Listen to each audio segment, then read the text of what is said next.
As notícias de hoje, 11 de abril de 2018, em R7 Brasil.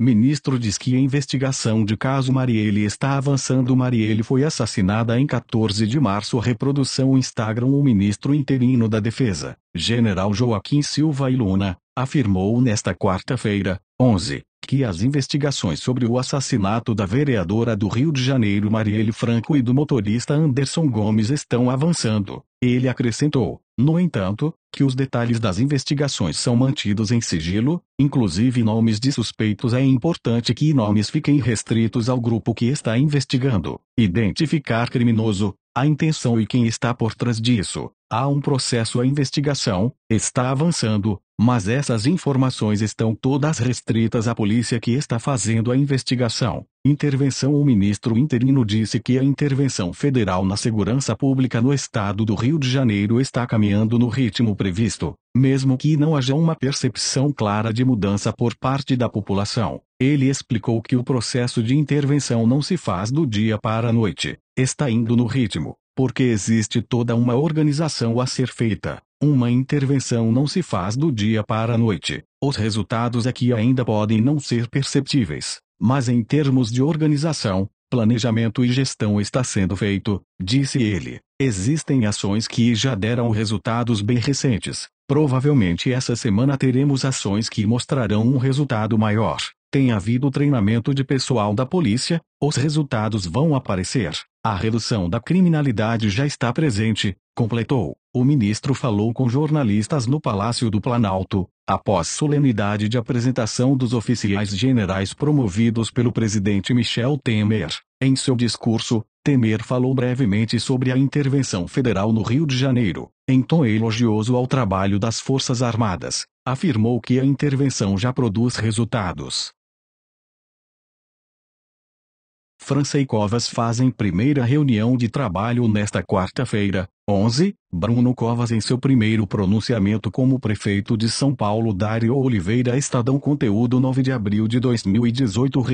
Empossados com a desincompatibilização de Geraldo Alckmin e João Doria, o governador Marcio França, PSB, e o prefeito Bruno Covas, PSDB, tiveram nesta quarta-feira, 11, a primeira reunião de trabalho. O encontro foi feito no Palácio do Bandeirantes e tratou do alinhamento das ações conjuntas entre o governo do estado e a prefeitura, segundo as redes sociais do governo de São Paulo. Bruno Covas troca 8 nomes no primeiro escalão da prefeitura. Em vídeo gravado após o encontro, Covas diz que a campanha não vai interferir na relação entre os dois. Sabemos que tem uma eleição pela frente, mas a questão eleitoral não vai contaminar dia a dia da Prefeitura de São Paulo nem do governo do estado nesta relação que é fundamental para melhorar a qualidade de vida da população, diz o prefeito. Tenho a satisfação em receber aqui hoje o Bruno Covas, prefeito de São Paulo. O Bruno é um querido de muitos anos, pela relação que tenho com sua família, mais do que isso, pela importância que tem São Paulo dentro do estado, disse o governador PSBista. Boa sorte para nós dois. Finaliza.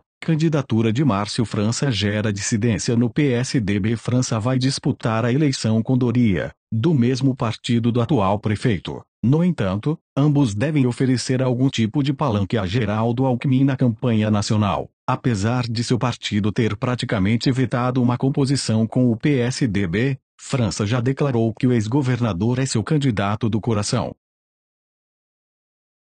Lula está preso, mas e Cunha? Onde estão celebridades da Lava Jato que já passaram por Curitiba? Deputado Cassado foi preso preventivamente em outubro de 2016 e levado para a carceragem da PF em Curitiba. Agência Brasil. A prisão do ex-presidente Lula é considerada por antipetistas como o ponto alto da Lava Jato até o momento. Desde 2014, no entanto, a operação já condenou mais de 140 pessoas entre os principais políticos e empresários brasileiros. Entre recursos, aumentos e reduções de penas e acordos de delação premiada, alguns esperam o fim de seus processos em liberdade, outros estão em prisão domiciliar.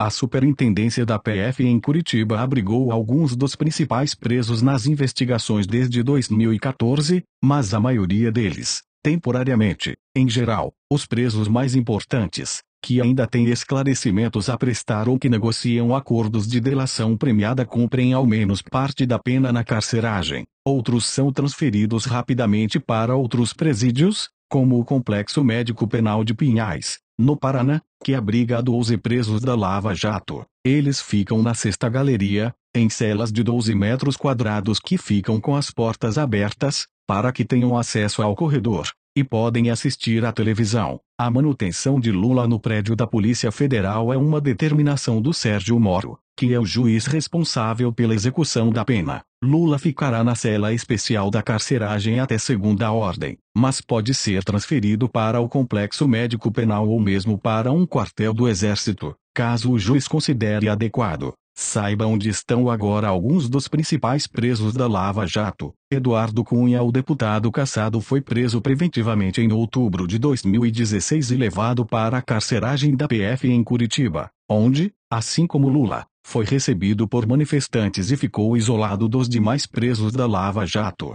Ele ficou em uma cela normal, em uma ala mais afastada. Cunha é réu em 2 processos. Um deles envolve o pagamento de propinas da Petrobras para viabilizar a compra de um campo de petróleo na África, o processo pelo qual ele foi condenado a 14 anos e 6 meses de prisão. Atualmente, Eduardo Cunha está preso no Complexo Médico Penal, em Pinhais, Agência Brasil. Em outro, ele é acusado de receber propina em contratos de compra de navio sonda, também para a Petrobras. No terceiro, ele responde por improbidade administrativa, acusado de usar o cargo de deputado para obter vantagens e aumentar o patrimônio. Atualmente, ele está preso no Complexo Médico Penal, em Pinhais. Sérgio Cabral, ex-governador do Rio de Janeiro, ficou na carceragem da PF por apenas uma noite, em janeiro de 2018. Condenado a 14 anos e 2 meses de prisão por corrupção passiva e lavagem de dinheiro e réu em outras 9 ações na Lava Jato,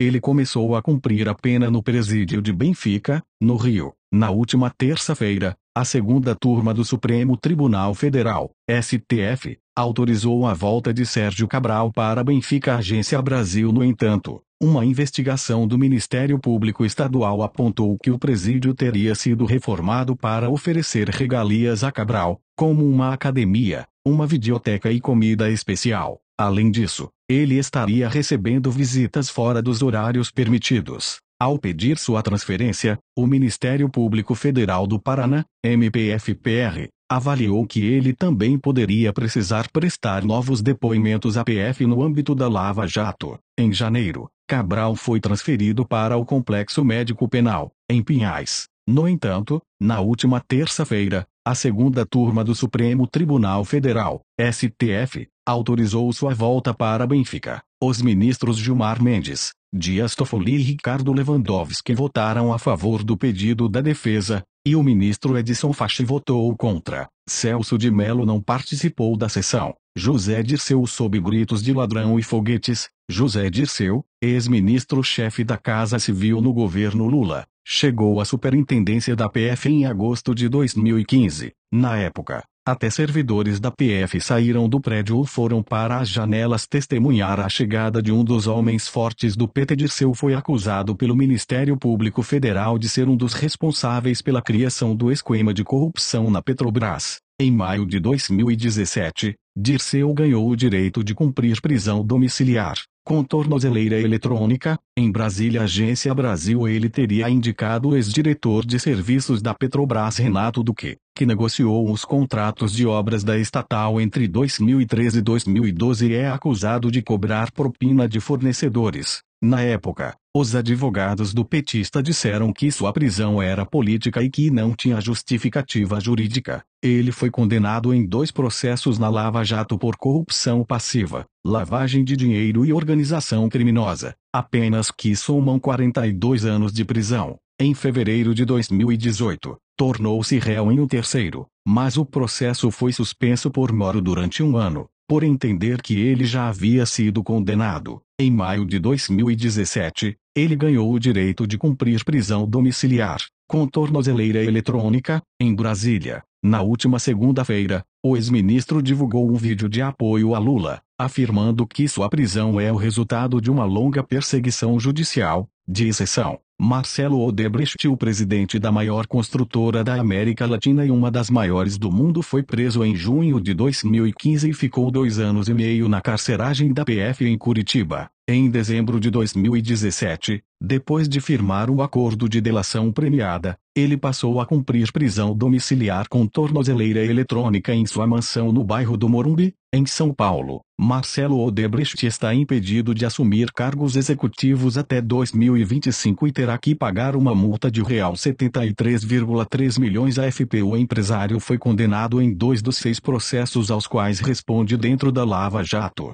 No primeiro, foi sentenciado a 19 anos e 4 meses de prisão pelos crimes de corrupção, lavagem de dinheiro e por integrar organização criminosa, para obter contratos em obras da Petrobras. No segundo, recebeu a pena de 9 anos e 4 meses, por um crime de corrupção ativa e 19 crimes de lavagem de dinheiro. No entanto, por causa do acordo de delação, o juiz Sérgio Moro reduziu suas penas para 10 anos de prisão, que serão cumpridos em 4 etapas, 2 anos e meio em regime fechado, já cumpridos, mais 2 anos e meio em prisão domiciliar, outros 18 meses em regime semiaberto e, por fim, 1 ano em regime aberto, em que ele poderá trabalhar, mas deve estar em casa nos finais de semana e feriados. Segundo os termos da delação, Odebrecht também fica impedido de assumir cargos executivos até 2025 e terá que pagar uma multa de R$ 73,3 milhões. Nestor Cerveró, ex-diretor da área internacional da Petrobras, ficou preso na carceragem de Curitiba entre janeiro de 2015 e junho de 2016, quando passou para a prisão domiciliar em Itaipava, no Rio de Janeiro. Ele conseguiu a mudança após firmar o acordo de delação premiada com o Ministério Público Federal. Ele só pode sair de casa em casos de emergências médicas e audiências na Justiça. Também tem que usar tornozeleira eletrônica. Cerveró ficou preso em Curitiba entre janeiro de 2015 e junho de 2016, quando passou para a prisão domiciliar em Itaipava, no Rio. Reuters. O ex-diretor já foi condenado pela Lava Jato em 2 ações penais a 27 anos e 4 meses de prisão por corrupção passiva e lavagem de dinheiro, mas o acordo de delação prevê que ele cumpra, no máximo, 25 anos, somando todos os seus processos, e devolva R$ 17 milhões aos cofres públicos. Cerveró ainda é réu em outras 2 ações. Em abril de 2016, o ex-presidente Lula foi acusado pelo então Procurador-Geral da República Rodrigo Janot de tentar obstruir a justiça comprando o silêncio de Cerveró. Mas, em setembro de 2017, o Procurador da República Ivan Marques, da Justiça Federal do Distrito Federal, pediu a absolvição de Lula, alegando não haver provas. O processo aguarda sentença. Investigação sobre Alckmin vai para a Justiça Eleitoral. Determina STJ. Alckmin deixou o governo para disputar eleição. Bruno Rocha. Foto Arena. Estadão. Conteúdo 29 de março de 2018. A ministra Nancy Andrighi, do STJ, Superior Tribunal de Justiça, decidiu nesta quarta-feira, 11, encaminhar à Justiça Eleitoral de São Paulo o inquérito instaurado na Corte para investigar o ex-governador de São Paulo Geraldo Alckmin, PSDB, que deixou o cargo para disputar a presidência da República. A ministra atendeu ao pedido do vice-procurador-geral da República, Luciano Maris Maia, para remeter os autos da investigação, instaurada com base na delação da Odebrecht à Justiça Eleitoral de São Paulo. A investigação contra Alckmin tramitava no STJ em razão da prerrogativa de foro privilegiado, por ser governador de São Paulo. Ao deixar o Palácio dos Bandeirantes, o tucano perdeu o foro. Em depoimentos,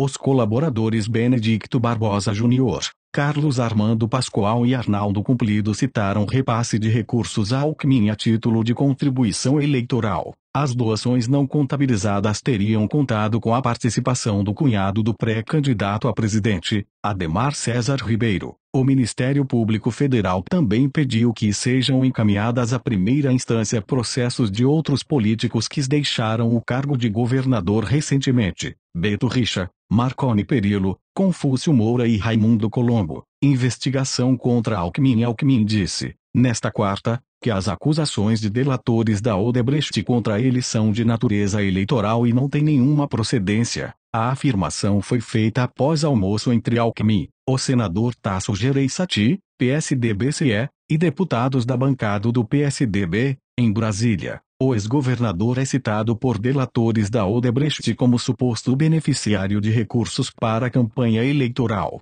Alckmin renunciou ao cargo na última sexta-feira 6 para disputar a indicação de seu partido na corrida pela presidência. Dessa forma, ele perdeu o foro por prerrogativa de função. De acordo com os delatores da empreiteira, Alckmin teria usado Ademar para o recebimento de real 10,5 milhões do Departamento de Propinas da Odebrecht. As investigações sobre o tucano eram de competência do Superior Tribunal de Justiça até o último dia em que permaneceu no Palácio dos Bandeirantes.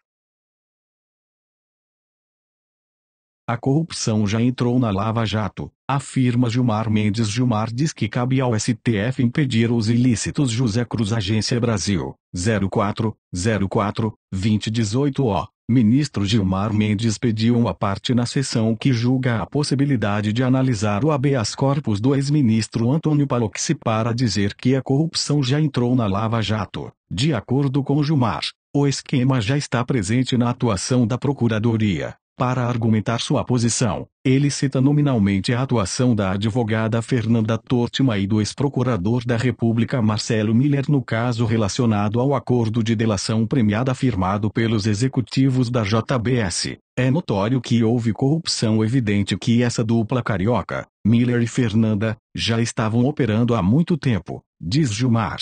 Vi esses dias que o doutor Marcelo Miller recebeu um montante de indenização por conta daquele grampo no escritório. Eu pensei, a Procuradoria então agiu para pedir indisponibilidade de bens de todos, porque não fez ainda para o doutor Marcelo Miller, questiona Gilmar antes de enfatizar que se trata de um caso de corrupção evidente. Para Gilmar, está se dando asas a um grupo empoderado que não se submete a controle algum. A Procuradoria tem que tomar providências em relação aos fatos conhecidos. Não reconhecer do habeas corpus aqui significa dar poder ao arbítrio, seja de Moro, seja de Bretas, seja de qualquer juiz e aos procuradores. Nunca tinha ouvido falar de procurador ladrão, mas apareceu quando começou a se falar de montanhas de dinheiro, completou o ministro. Diante da situação, Gilmar afirma que é de responsabilidade da Suprema Corte não permitir que os casos aumentem. Se nós chancelarmos esse poder de tornar impossível a concessão de ordem em casos vitais,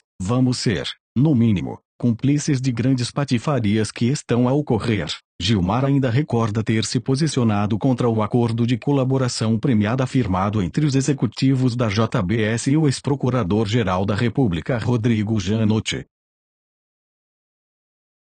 Brasil tem 86 mil pedidos de refúgio. Venezuelanos lideram a lista. Venezuelanos atravessam a fronteira e entram no Brasil. Nato Doce Reuters, 16 de novembro de 2017. O Brasil tem mais de 86 mil pedidos de reconhecimento de refúgio acumulados. Os dados do relatório Refúgio em Números, do CONARE, Comitê Nacional para os Refugiados. Em todo o mundo, existem mais de 2,8 milhões de solicitações semelhantes e 22,5 milhões de pessoas já consideradas refugiadas. No Brasil, a nacionalidade com o maior número de solicitações em trâmite é a venezuelana, 33%. Até agora, apenas 18 venezuelanos foram reconhecidos nesta condição, sendo 4 em 2015 e 14 em 2016. Em geral, essa população é tratada como imigrante. Isto porque, segundo a legislação brasileira, são refugiados apenas aquelas pessoas que têm que sair de seu país de origem devido à perseguição política ou religiosa.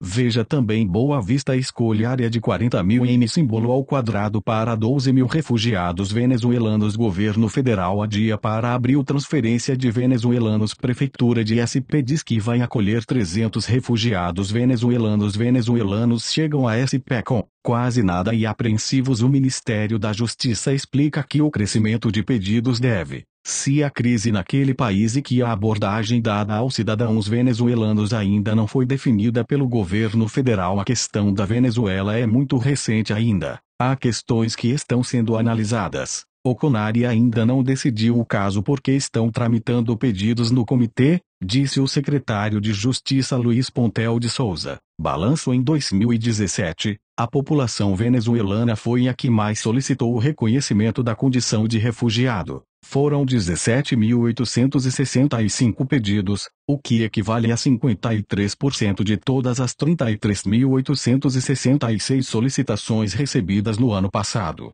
Roraima, que mais tem recebido venezuelanos, concentra 47% dos pedidos. Depois está São Paulo, 28%, estado que historicamente recebe muitos estrangeiros. Em relação à origem, as nações com maior número de pedidos foram, além da Venezuela, foram Cuba, 2.373 pedidos, Haiti 2.362, e Angola, 2.036. Ao todo, o CONARE reconheceu 587 refugiados em 2017, sendo 310 sírios e 106 originários da República Democrática do Congo. Das pessoas reconhecidas, 44% têm entre 30 e 59 anos, 33% estão na faixa etária entre 18 e 29 anos e 14% têm entre 0 e 12 anos. A maior parte de refugiados é formada por homens. 71%. Estrutura. A existência desse número grande de pedidos acumulados decorre, dentre outros fatores, de dificuldades estruturais. Atualmente,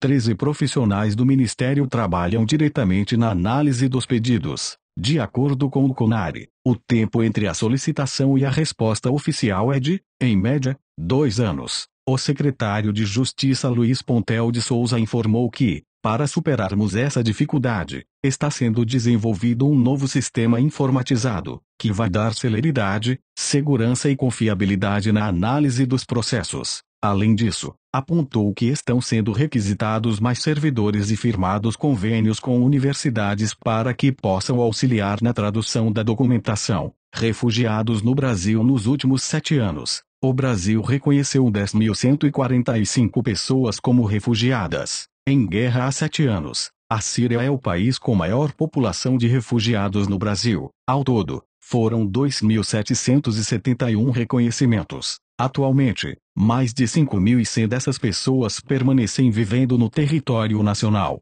Do mesmo modo que no quesito solicitações, neste a população síria é a mais frequente, chegando a 35% do total de refugiados que vivem no Brasil com registro ativo. O coordenador-geral do CONARE, Bernardo Laferte, explicou que o estudo não detalhou os motivos para que as outras pessoas tenham deixado de ser oficialmente refugiadas, mas apontou algumas possibilidades, como mudança de país, naturalização como brasileiro ou outra nacionalidade, pedido de cessação da declaração ou morte, xenofobia. Questionado sobre a ocorrência de práticas xenófobas em Roraima, o secretário de Justiça afirmou que houve incidentes e que isso preocupa, mas que ações têm sido tomadas pelos diversos órgãos para garantir direitos à população migrante e também sua efetiva inserção na sociedade brasileira. Ele também disse que a legislação do país é reconhecida internacionalmente por ser amigável em relação aos refugiados.